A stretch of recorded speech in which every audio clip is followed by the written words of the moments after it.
Welcome back to our Steven. I'm your host, Steven. I just had one of those command prompt windows on my computer open for half a second and I'm gonna pretend everything is fine. And today, we've got an hour of Am I the Jerk stories where the Redditors decided, yeah, they were the jerk. All starting with a post titled, Am I the jerk for refusing to move my roommate's dishes and hiding the dish soap? Yesterday night, I apparently committed the cardinal sin of wanting to wash my dishes. I washed a bowl I had used for Fruit Loops and a plate I had used for dinner. The plate was fairly greasy since I had mac and cheese and oxtail for dinner, and there was still milk left in the cereal bowl when I washed it. As I approached the sink, I noticed that my roommate had left a dinner bowl, a cup, and a fork in the sink. I didn't touch any of those items and washed my own. I didn't notice at the time, but apparently me washing my stuff left a greasy film and discolored water sitting in my roommate's stuff, which she would come to find out this morning. She confronted me about it no less than an hour ago and said that next time, if I wanted to wash something and her dishes were in the sink,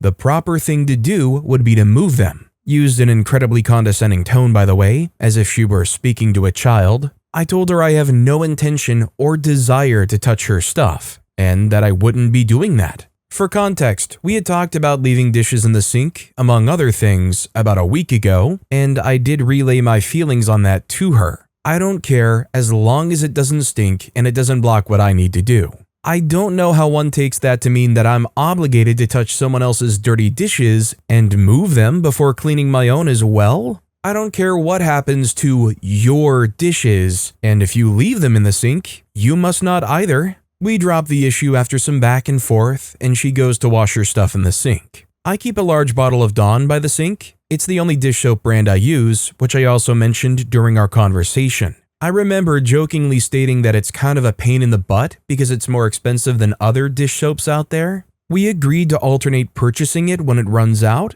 but I had bought this particular one. So what does she do? She loads the sponge with soap. I'm talking, I watched her put a full layer of Dawn onto the surface of the sponge before running it underwater, so most of it goes down the drain anyway. I asked if she uses that much every time, and she just shrugged and said that she used so much to combat the grease and muck left on her stuff. I didn't comment after that, but after she finished, I took the bottle to my room. The agreement we had can suck it. She hasn't noticed yet, but there's bound to be a blowout when she does. Am I the jerk here? Is there some sort of unspoken dishwashing rule that says that you should move someone else's stuff before washing your own dishes? Should I have left the dish soap by the sink? Edit, if you're thinking of commenting to say that I should have washed her dishes because they were in the sink, save your breath. You would genuinely have an easier time convincing a shark to become vegan. So as I jump in here, I want to clarify again, every story and every OP in this video were deemed jerks by the people of Reddit. But that doesn't necessarily mean that you have to agree that everybody here is a jerk.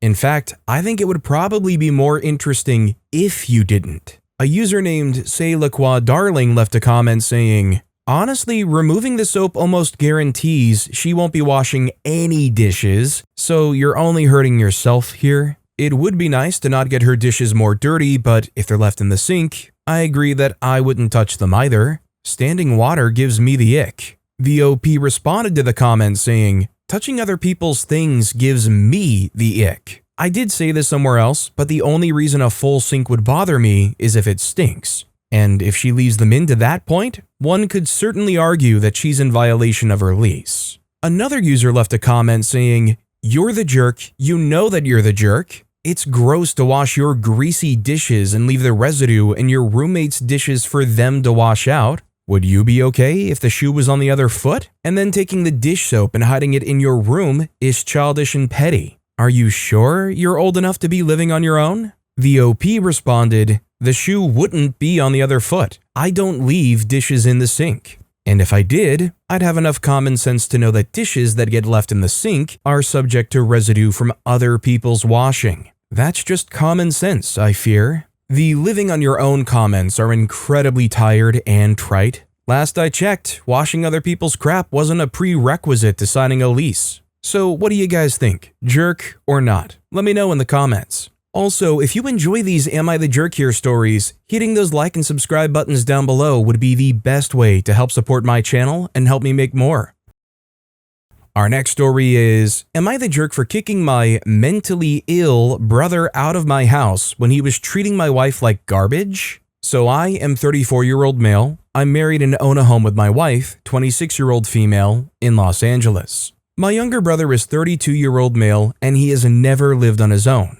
Lived with my dad until around 24. He then moved into his girlfriend's parents' house until he was like 28 maybe. They broke up, so my dad gifted him a condo that was above his business. He got a ton of free passes with my dad. He trashed the condo, didn't take care of anything, and my dad finally decided to retire and sell it because he couldn't take it anymore. My brother is also on his third car, all bought by our grandfather. About 3 to 4 months ago was when he got kicked out. He came to our door begging and I knew exactly how it was going to go. I told him he had 1 month to get his crap together and kept caving. My wife is an actress and she only books once about every 6 months. She does auditions and classes daily for an hour or two. She mostly does housewife stuff. I told him right off the bat she was not doing any of it for him. I don't care if he's working 5 jobs, he is doing his own laundry, cleaning, and cooking. Of course, he left messes, threw his laundry on the floor, made the argument that he's working full-time and she's not.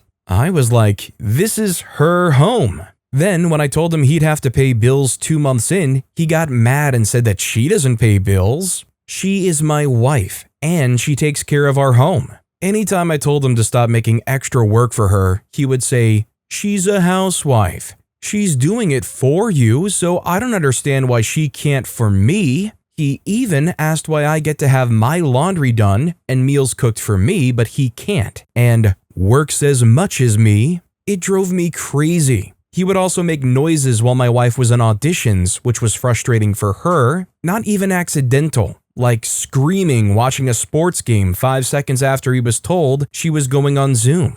This was one of my breaking points. She has dedicated her whole life to this, since she was like 9. When I started making good money, the first thing I was excited about was that she could focus on her dreams. She finally got a good agent. Her auditions she gets are huge and she's on cloud 9. As soon as he started doing this, I noticed she was getting stressed. One of the main issues is he works nights. He was there all day while I was at work, and if she asked him to be quiet, he did not care. He said he didn't consider it a career and he didn't think that she would make it, so he didn't feel the need to care. As if her making it or not changed anything about it being her home and her dreams. If I was home and told him to shut up, he would. However, during the day, he did not listen to her and made her cry. That was the day I told him to get out. He's had enough free passes. It's time to grow up. My other brothers got mad. Said I'm heartless because he's struggling mentally, but the guy has been struggling mentally since he was 16 and has never attempted therapy, meds,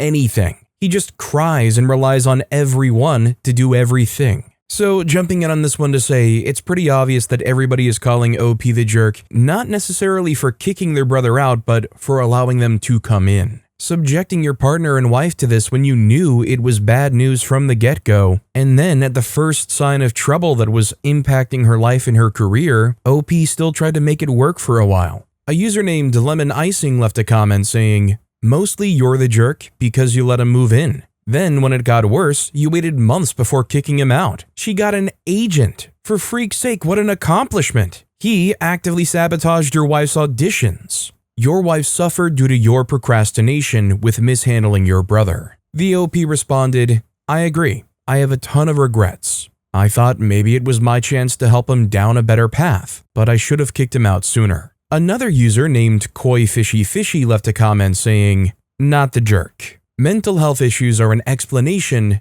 not an excuse. Sounds like your brother's issue isn't mental health so much as being a jerk who also happens to have mental health struggles. Does he even have a legit diagnosis? No diagnosis, no treatment, no therapy? That's a no-go. The OP responded, no diagnosis. For years, he's threatened our family/his ex with ending things if they didn't help him. After I kicked him out, he texted my wife saying that he was going to go drive off a cliff. That's how he kept his ex around for years. Every time she tried to leave, he threatened to end things. I didn't know about him doing that to her at the time, or I would have stepped in. But as soon as I saw that text, I was done with him completely. Not only is he kicked out, he is blocked. I know he texted her instead of me because she's my weakness, and he assumed if he upset her enough, I would tell him to come back. I even offered to pay for his therapy while he was staying with us, and he got mad.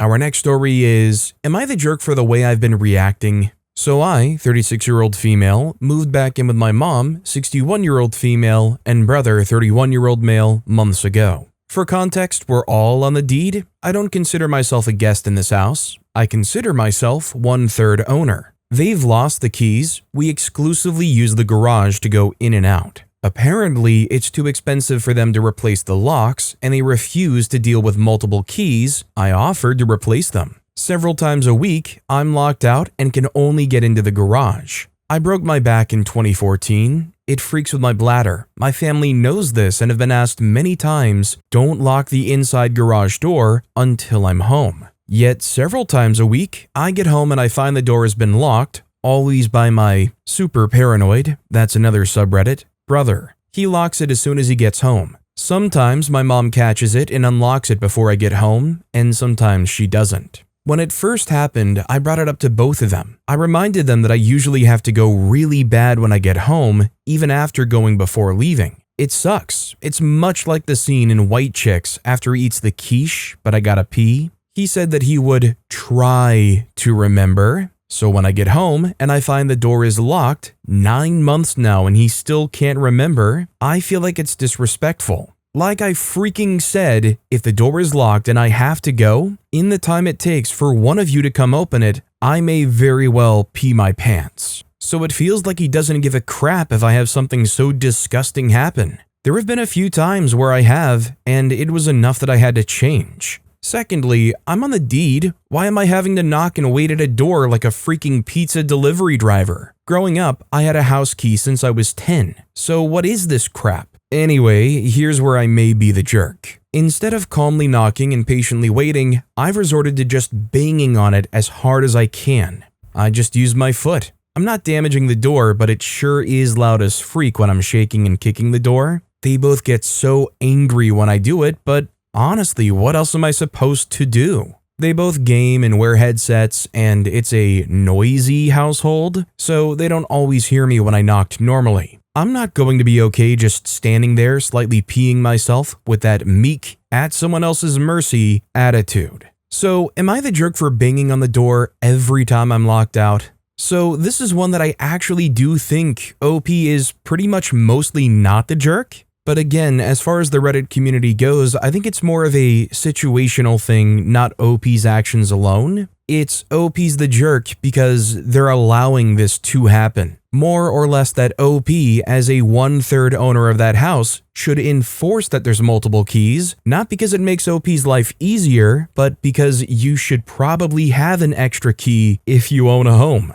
A user named Careless Hope left a comment saying, "Everybody sucks here. I don't think y'all are cut out for home ownership if something as basic as door locks and keys. Is this what happens when other things need repairing or replacing?" VOP responded, "When I moved in, I wanted to replace the locks. I don't mind 3 keys if it means being able to get in. I wanted to renovate the loft and put in a door. I wanted to add a fresh coat of paint to my new room and change the color. I have been fought every step of the way because I need 2 other people's approval to do so. I have the knowledge, experience, and time to do most, if not all of what I want to do. Heck, I even want to add a backsplash in the kitchen. They say no every single time. I have a huge feeling that I'm going to spend a lot of time arguing with my brother when my mom passes one day in the far, far future, hopefully. She mostly sides with him because of the way he is. From what I've seen, he tries to call the shots around here, and I just watched her tell him yesterday that he needs to stop because she was taking care of this house by herself for 7 years and she knows what she's doing. Literally told her she was freaking up. She's 61, partially disabled, works the max she's allowed, makes us dinner every night, and takes care of most of his cleaning. I do all my own crap. I don't ask her to like he does. Our next story is, am I the jerk for telling my friend I don't want her to come to my birthday? I, 30-year-old female, have been best friends with Callie, 29-year-old female, since 2016, and I consider her to be more like a sister. Callie has always been bad with managing money. Anytime we go on trips, I pay for everything and she usually takes weeks, sometimes months to pay me back for expenses. I'm usually fine with this because I trust her and know that she would never not pay me back. A few years ago, we both moved to bigger cities and assumed we were going to be making better money. We made a dumb decision to invest in something that basically ended up having no value. A few months afterwards, Callie told me flat out she was not going to be able to keep up with the monthly payments. I actually am making better money in my city, and I'm good with finances. Since I can handle it better financially, we came to an agreement that she would pay the $2,000 yearly taxes, and I would cover the monthly payments of $500. We decided we would split the initial down payment, $2,000 each, and then figure out the rest once everything was paid off. All in all, she probably owes me upwards of $18,000 to $20,000 if you include interest. This was in 2023, and needless to say, the whole thing has put a strain on our friendship. While she's managed to keep up with the taxes each year, she did not start paying me back the $2,000 for the down payment until a couple months ago. I've been extremely patient with her, but finally had to talk to her about a payment plan that was more concrete than just her saying she'll send me what she can when she can. The last time I visited was for another friend's 30th birthday party, which we were allowed a +1, so I brought Callie. She drank too much and got upset over nothing, completely out of the blue. I ended up having to babysit and it snowballed into a huge fight between us. We resolved it, but the stress of it all is definitely causing us to have these rifts more often, and we don't stay in touch as much as we used to. This past weekend, I flew into her city for an event we both went to. She started asking me about my birthday plans since it's coming up in a couple weeks. I usually like to do a big party or trip, but I decided to keep it low-key this year and was telling her. She started saying that she could still fly in to just spend the day and do something since she's pretty much always been there for it. At which point, I said that I would rather her pay me back first than spend money coming to visit. I honestly feel bad for feeling how I do, but it's been so long that she's owed me money, and while I don't expect her to be a hermit and do nothing but be a slave to her job, it also sucks to know that she's out spending money when she could be paying me back instead. Personally, if I was in debt with a friend, I would be working and putting as much as I could towards that until it was entirely paid off. But I know everyone is different, so am I the jerk? I feel like it's kind of, unfortunately, like a life lesson alert. I mean, stop for a second and think who in your life, if it was $2,000, that you would lend that money to with the idea that they will pay me back at some point. I have some friends who I've been friends with for over 10 years and have never done me wrong. And even then, I'd still have to really think about it. A user named Midsummer Nights left a comment saying, "Perhaps no one told you, but there's no such thing as lending money to family or close friends. You give them money that you're okay with never receiving back. Money breaks relationships. Everybody sucks here. You're not wrong for wanting your money. However, this is your mistake. And honestly, you're not a great friend, but an enabler. You knew she was poor at managing her finances, yet still you took her on trips and paid for her, only to want her to pay you back. Why are you inviting her on trips she clearly can't afford or manage with her poor financial decisions? You even invested with her. Does that even make sense to you? I doubt you'll get your money back. This relationship was doomed to crumble as soon as you started counting up receipts." The OP responded, "You're right. I have enabled her for a long time this way, so it's been hard to break that cycle. But even from the beginning, all of the trips that we would go on, we just split everything evenly. So it's not really counting receipts. I have friend groups where we just take turns paying, and I have friend groups where we calculate expenses and share everything equally. Maybe I am guilty for inviting her on trips she can't afford, but how would I know that she can't afford it unless she explicitly says so? I'm not in charge of her finances, but her income is unpredictable, so sometimes things are going good for her financially when we're making plans, and by the time we're leaving, she's broke again." Our next story is, am I the jerk for asking my friend to pay me back for the wine he drank while house sitting? So I, 26-year-old female, had my friend, 27-year-old male, watch my place and my cat for the weekend. I told him he could help himself to whatever in the kitchen, which I thought was just like common sense for snacks and stuff. I get back and realized he opened this $120 bottle of vintage Barolo I was saving for my promotion. He literally drank the whole thing alone while watching Netflix. When I asked him about it, he got all weird and said I gave him permission because the wine was in the kitchen. Like, okay, but who drinks a $100 bottle of wine without asking first? I sent him a Venmo for $80, gave him a discount, and now he's calling me tacky and told our group chat I'm a bad host. I feel like there's literally an unwritten rule of guest logic where you don't touch the most expensive thing in the house.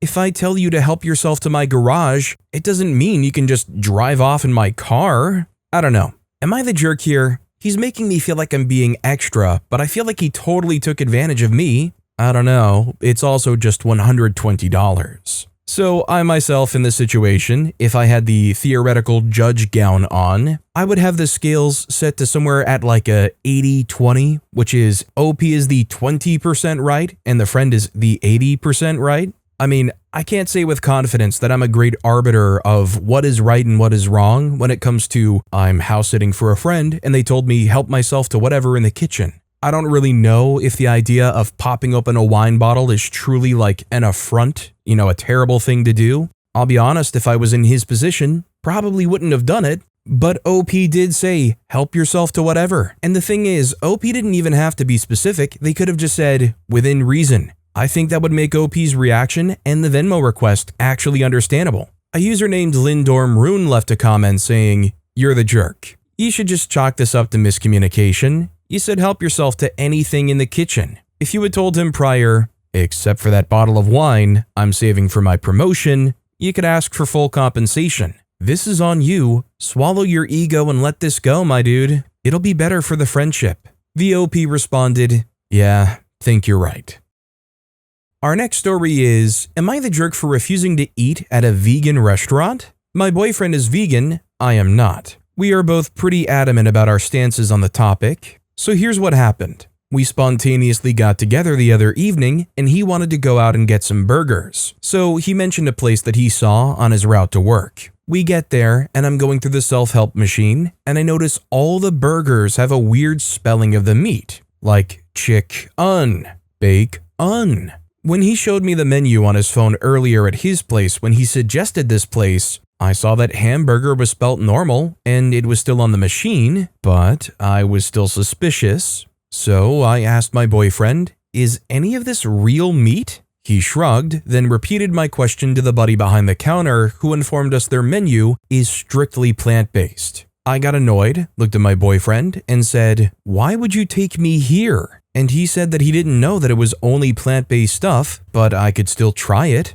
I said, feel free to order something for yourself, but I'm not eating here. I'll get myself something to eat somewhere else. And he got annoyed and we walked out. Then he was upset and he started saying how he always has to sacrifice what he eats so I can eat stuff that I like, and that he was excited about actually having options to pick from, and that he wanted to try this place with me and how this proves how much he does for me to keep me happy, and how I don't reciprocate, and kept repeating how he always sacrifices. Anyways, we went and got pizza. My favorite pizza place just happened to be around the corner. I thought it was water under the bridge, but this was a couple of days ago when we last saw each other, and when he talked on the phone today for our nightly phone call, he brought it up again. So it's bothering him. My point of view is he made the choice to be vegan. That's an active choice he makes, not me. So I shouldn't be forced to eat vegan stuff. I've tried plant-based meat and I don't like it. It does not taste good to me.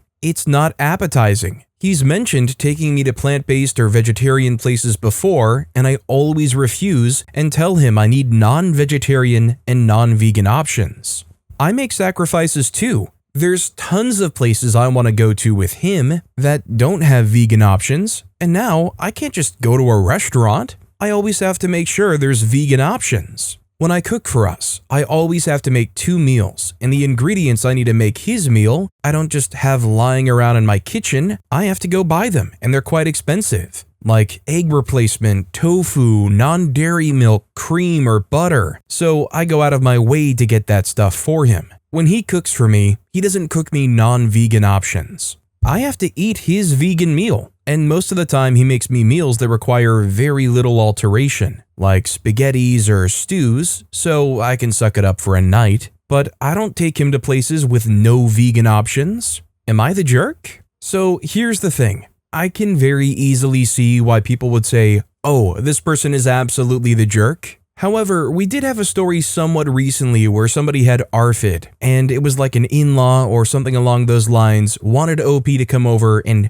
for whatever reason, have to try their plant-based food, even though OP clarified to them they literally cannot eat that without, like, throwing up. Now, that's not to say that OP has any kind of actual condition. At least from what OP described, it just sounds like they can't really stand vegan food. I only bring up what I did because it starts to make me question whether the whole, well, you could just give it a shot this time, is a fair thing to say. To be fair, OP themselves said they do eat some plant-based stuff that their boyfriend makes for them, so surely there has to be something out there from some restaurant that OP would be okay with. Unless it's a situation where OP's like, no, babe, only your plant-based spaghetti is the one that's tolerable enough to go down my esophagus. Can't you tell that I'm a romantic? A user named DM Me left a comment saying, you are the jerk. I don't think I've actually met anyone whose whole identity is based around meat. Like, have you ever had any meat that didn't have meat in it? So strange. The OP replied, it's not. I didn't say it needed to have meat. I would just like options that aren't completely vegan, like dairy or eggs or something. I also said in the post that I eat the food he cooks for me. Another user named Beached Not Broken left a comment saying, here's a question, who was paying for the meal? Each paying your own way, or was he buying the whole thing? The OP responded, he intended to buy dinner, but when I discovered that I didn't like anything on the menu of his place of choosing, I suggested he order himself something from there, and I will purchase myself something I like from somewhere else. Beached Not Broken replied saying, so you went for pizza at the place that you like? And did he pay? OP responded, he did pay. Beached replied one last time saying, so you made him eat elsewhere, and he had to pay for something when he clearly preferred something else. After your tantrum of, you get something here and I'll buy something elsewhere, why didn't you pay for it? Or pay for both of you when it was your preferred eatery? There was no compromise from you, and he paid for your tantrum.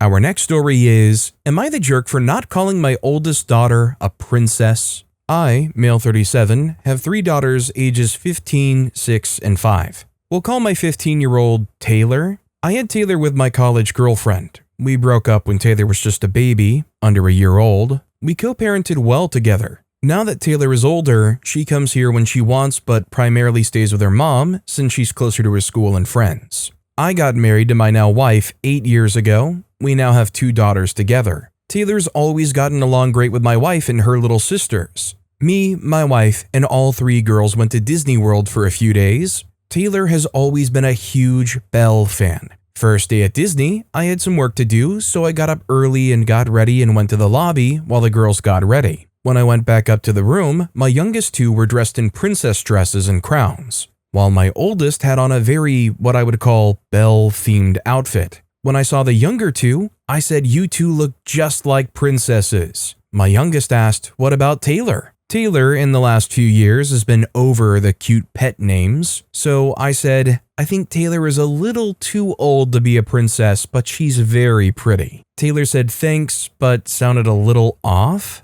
I didn't think anything of it. We had a good day. Taylor was distant with me, but was having fun with my wife and her sisters. I figured I would ask her when we got back to the hotel.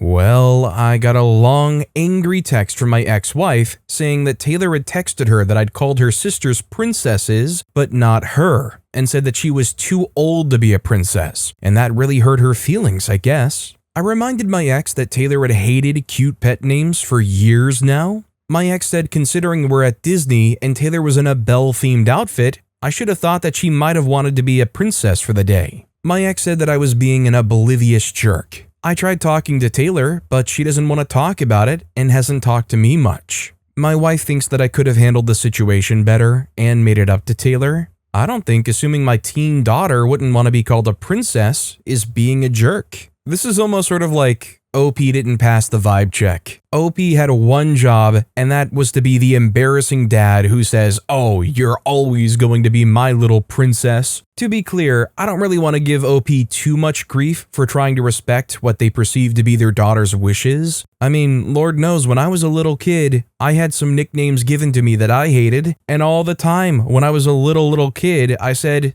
"Don't call me that. Call me Steven," short for R. Steven, the soon-to-be best Reddit story reader on YouTube. I'm still working on that last bit. But I think OP unfortunately learned the hard way that your kids are never too old for the cute pet names. They may push back on it, but it's all done out of love and adoration. Over time, that "don't say that, you're embarrassing me," and I think they'll come to appreciate any cute pet names you sent their way. A user named Dead Paul left a comment saying, "Since when does a princess title have an age limit? Most Disney princesses are older than your daughter, and the world's oldest living princess is 101. You are the jerk." The OP responded, "I just figured at age 15, she would consider herself to be too old. It's not that I think there's an age limit, just that my oldest would be over wanting to be considered a princess." Another user replied, "She dressed in a princess-themed outfit. How could she have not wanted to be called that? Especially because it makes her feel like her sisters are princesses to you, and she isn't.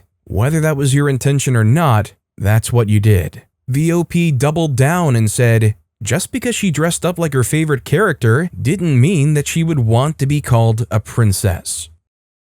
Our next story is, am I the jerk for telling my boyfriend's kids to eat what's for dinner or don't eat at all? I, 27-year-old female, have been with my boyfriend, 30-year-old male, for a little over a year now. We recently moved in together. I have an 8-year-old from an ex, and my boyfriend has 2 kids, ages 6 and 9. Since we moved in together, I now have his children every weekend and he works Fridays. So I'm alone with them till he's off work. Friday night, I made meatloaf with roasted broccoli and mashed potatoes. My son eats well, he knows to eat the best he can, and if he doesn't finish his food, that's okay. But he at least has to eat the most he can, unless he doesn't want a before bedtime snack. I hold my boyfriend's children to these same rules, which we haven't had any issues with till Friday night. Neither of the kids liked the food. The 9-year-old ate it, the 6-year-old refused, in which I said, "I'm not making you another meal," so we went to bed without dinner. When my boyfriend got home, his 6-year-old was complaining that he was hungry, and my boyfriend got upset with me that I refused to make him something else.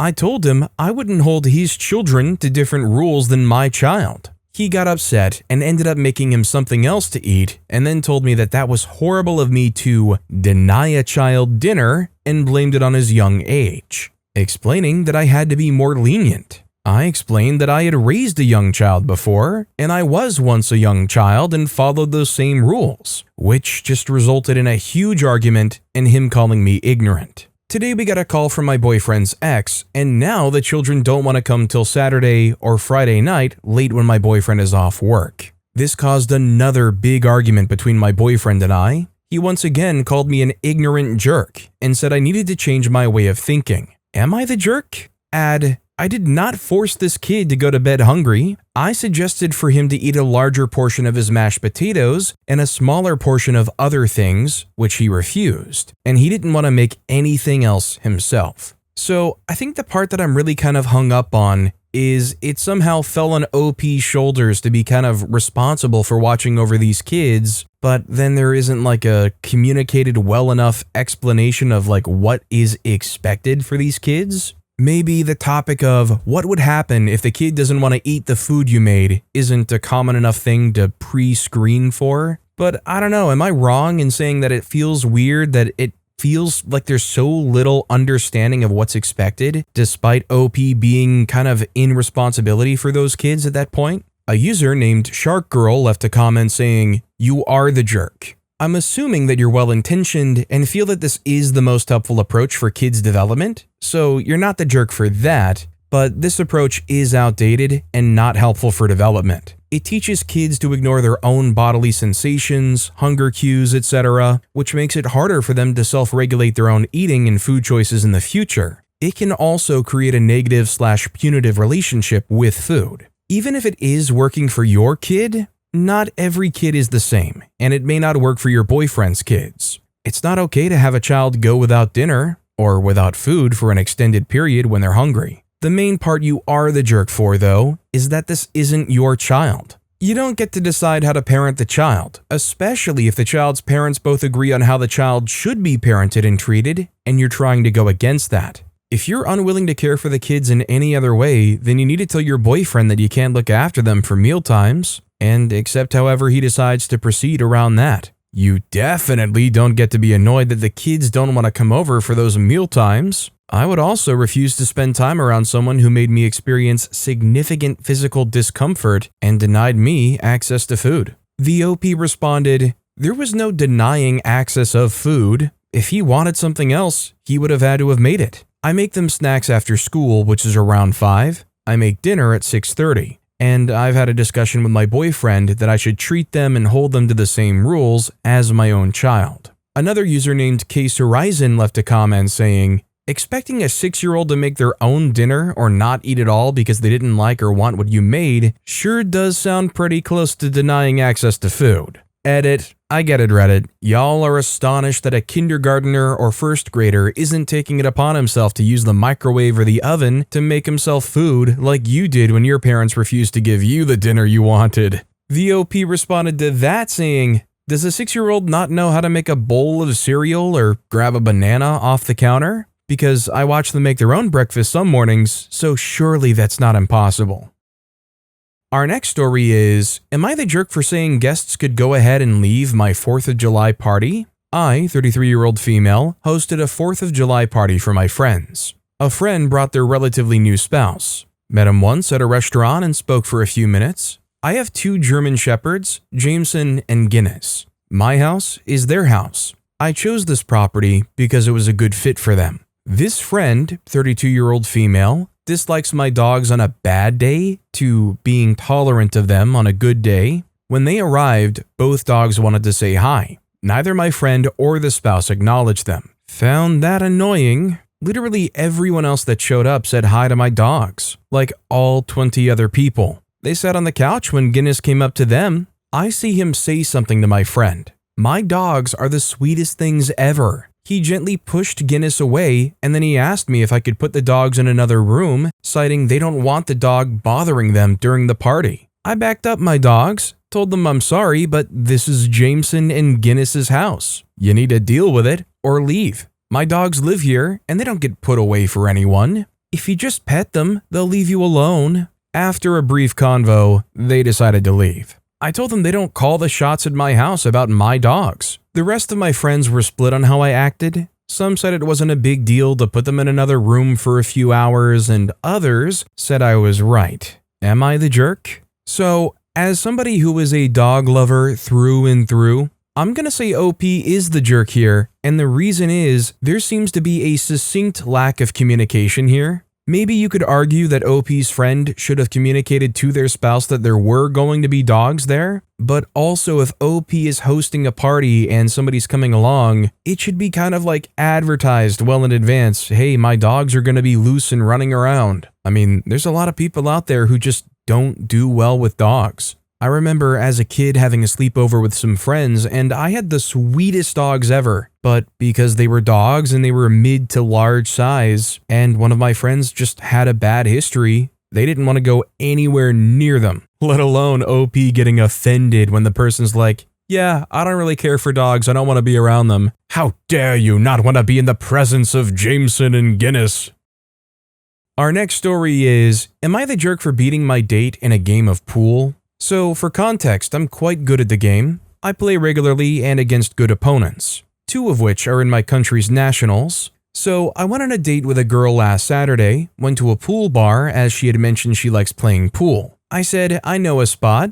I picked her up at her place and we went to the bar, we got some drinks, settled, and then we played our first game. I was taking it easy, just enjoying the moment. We played a few more rounds and then ate. While talking, I mentioned the 2 mates of mine who play nationals. So she then said, next game, don't go easy on me. We played a few more, and I made it a bit more challenging for her to win. nothing impossible, just a bit more of a challenging game. And just before we left, around 10 to 11 p.m., we racked one last game, and I decided to just play it normally. I cleared the table on the break. Not to show off, but just for fun. We finished our drinks, and I paid the bill and we left. On the ride back to her place, she was extremely quiet, like noticeably less talkative. I thought nothing of it, she must have been tired. I dropped her off and went home. When I got home, I saw a message from her saying, "I asked you not to go easy on me, but I didn't mean turn it into a statement."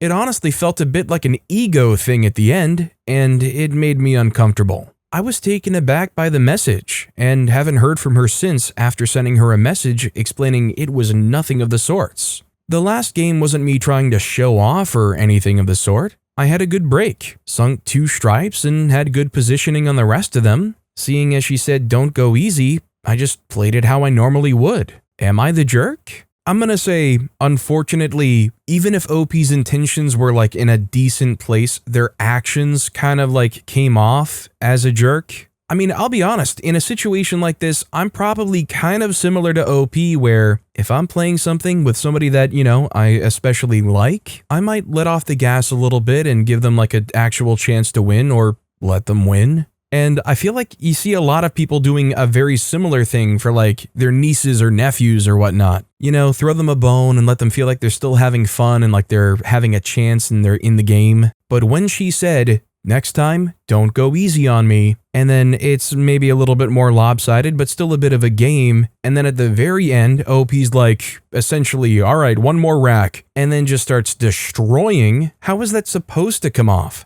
Although I sincerely believe OP didn't mean for it to look like it, it still kind of looked like OP was like, "Alright, check this out. I could have done this the whole time."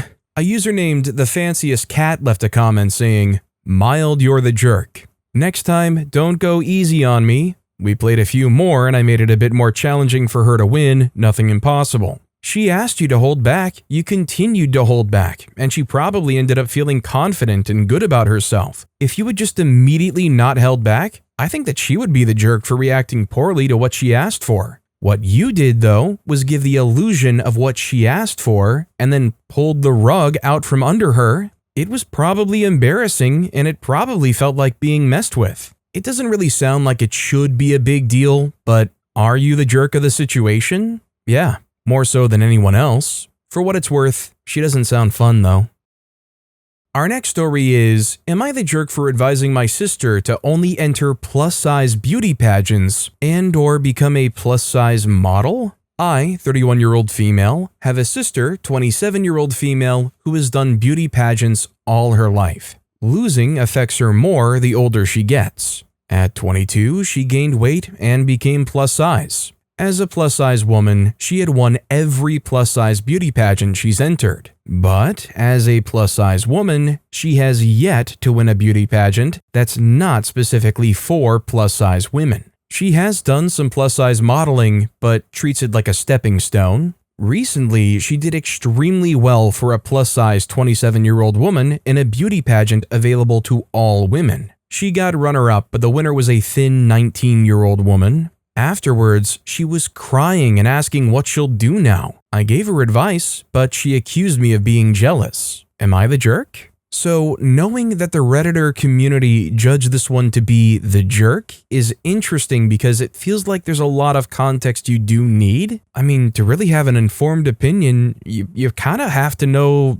the actual measurements and stuff, right? I guess another thing to consider here is the fact that she doesn't seem to be too set on entering these plus-size pageants, even if OP feels that they're more suited for them. I hate just as much as anybody else to see somebody so upset over losing, but she wants to win her competition. A user named Content Army left a comment saying, "She came second at 27 years against a 19-year-old? How is that not a massive win?" Sounds to me like the problem isn't her being plus size, and I am noticing that you're not giving specifics, #side-eye, but her extreme reaction to losing. Kinda you're the jerk, because you're not really helping. If you truly want to help, get her actual help. The OP responded to that saying, "If you meant her size, if you're familiar with US dress sizes, she's a 16 and I'm a 20. I have consistently been the heavier one. Another user named KappaKale left a comment saying,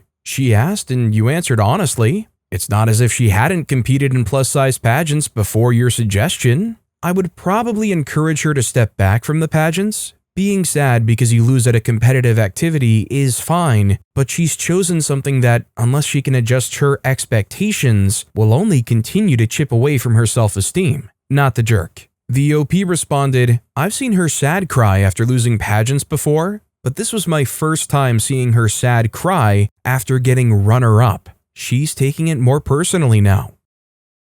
Our next story is, am I the jerk for leaving work early without telling anyone because it was over 130 degrees Fahrenheit where I work? So I, 18-year-old male, am currently interning at a very prestigious nursery in the Midwest. It's a really big deal for me because the company has government connections, and having this on my resume basically guarantees me future job opportunities. But here is the issue. My boss, let's call him MB, has been out of town on vacation for the past week. Normally, he's the one who works alongside me and checks in, but because he's gone, his boss, WB, who works out of a completely different office across the state from where I'm stationed, has been supervising me remotely using the security cameras in the greenhouses. The greenhouse I work in is about a mile away from mine and my boss's office building, and since MB is gone, I haven't had access to the air-conditioned office at all. I've been stuck in the greenhouses the entire time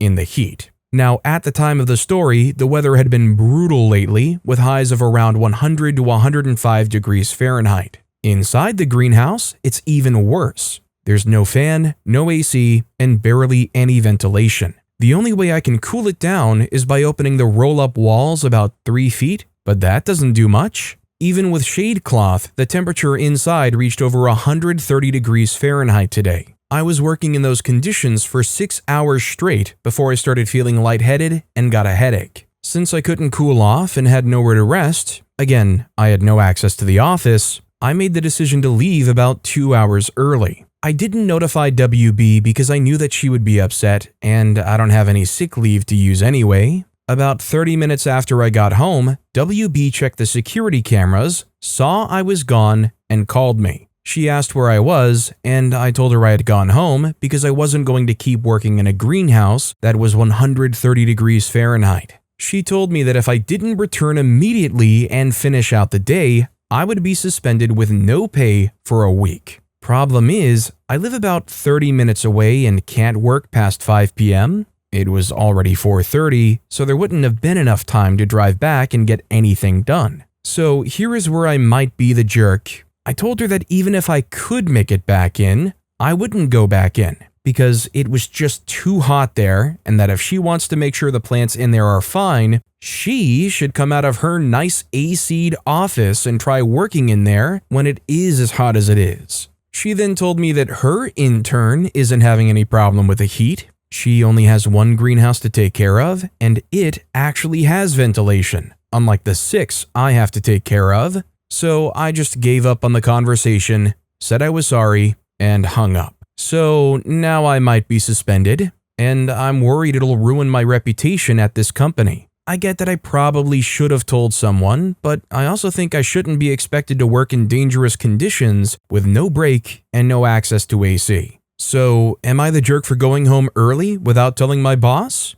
Edit to add more context. In my contract, it does state that I cannot work in conditions about 115 degrees. Edit 2. I'm cleared of all trouble by HR, and my boss, who was not happy to be called into an emergency Zoom meeting. I sent an email and image of the thermo and was swiftly contacted by HR for a meeting as my contract had not been upheld by WB, mainly the temp part. I am now under the watch of a different manager who's closer to where I'm working, and I'll have one other employee with me until the end of next week when my boss returns. Thanks for all the comments you guys left. A lot of them helped open my eyes to the fact that I truly walked out on my job. I hadn't thought about that before, but the comments really brought it to the forefront of my mind. I can't say that in the end, I truly fault OP.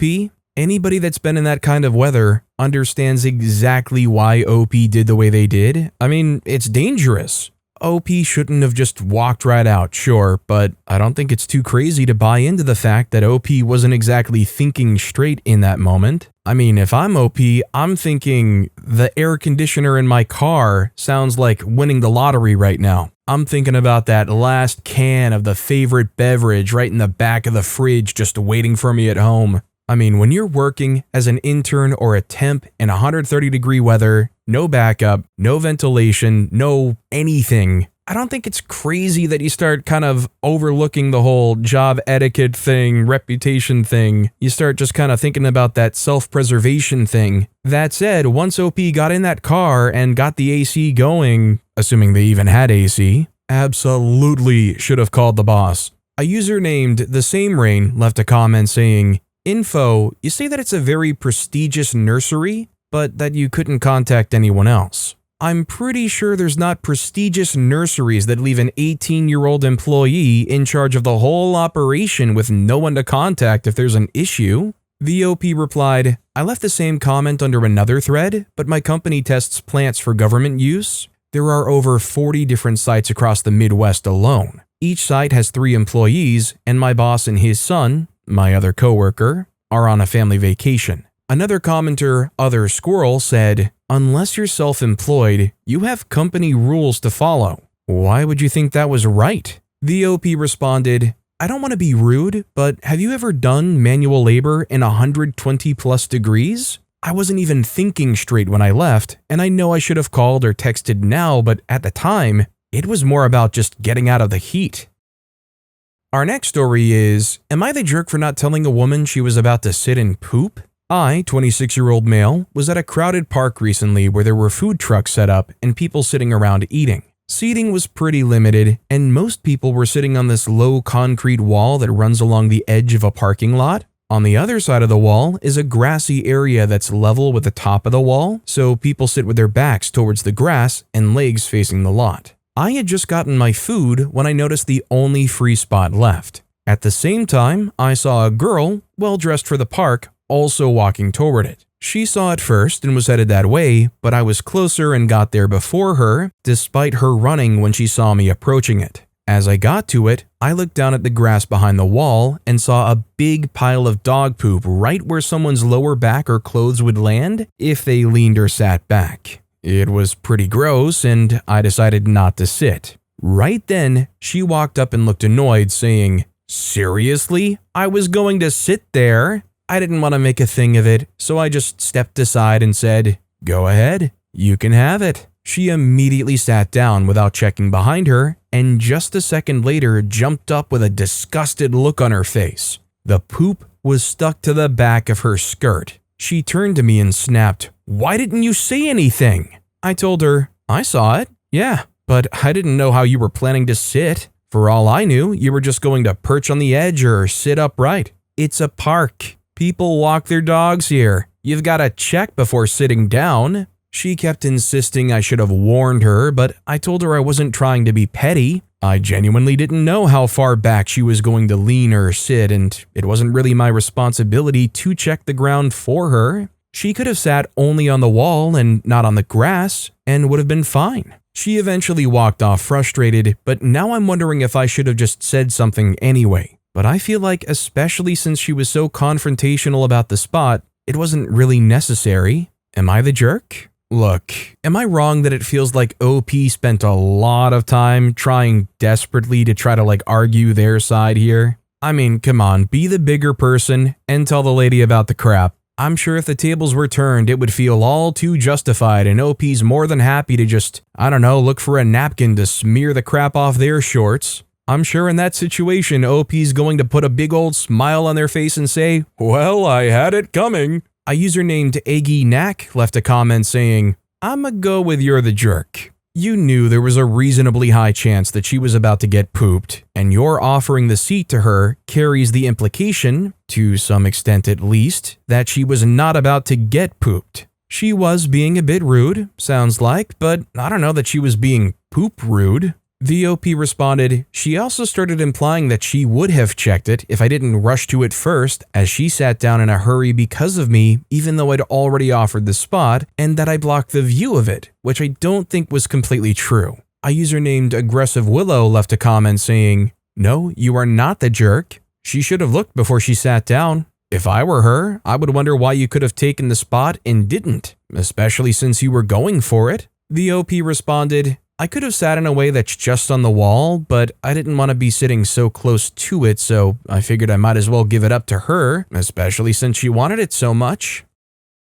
Our next story is, am I the jerk for telling my coworker to freshen up for an important event? I, 32-year-old male, work at a company with the occasional events. I take them as chances to network with people from other companies and so on. My coworker, 33-year-old male, who we'll call Ben, is pretty scruffy, showing up to work in the same outfit he wore the previous day and even sleeping at his desk sometimes. I've never interacted with him one-on-one per se, but we've been on the same projects and I'm friendly with him. Here is where the issue is. Recently, there was a company event, and for once, Ben didn't really participate or speak about it beforehand, so most of us assumed he wasn't going. I didn't expect him to come, of course, but he did in the most unprofessional outfit. He was wearing wrinkled clothes and colors that didn't match, like he rolled out of bed. He walked up to my circle and we locked eyes, and I joked that he should have freshened up a bit to an event like this, and there were some chuckles, but everyone was mostly silent. He soon walked away, and my other coworker pulled me aside and told me that I was way out of line, and her and my colleagues think that I shouldn't have spoken about his attire, especially since I don't know him very well. I thought I was just making a joke to lighten the mood.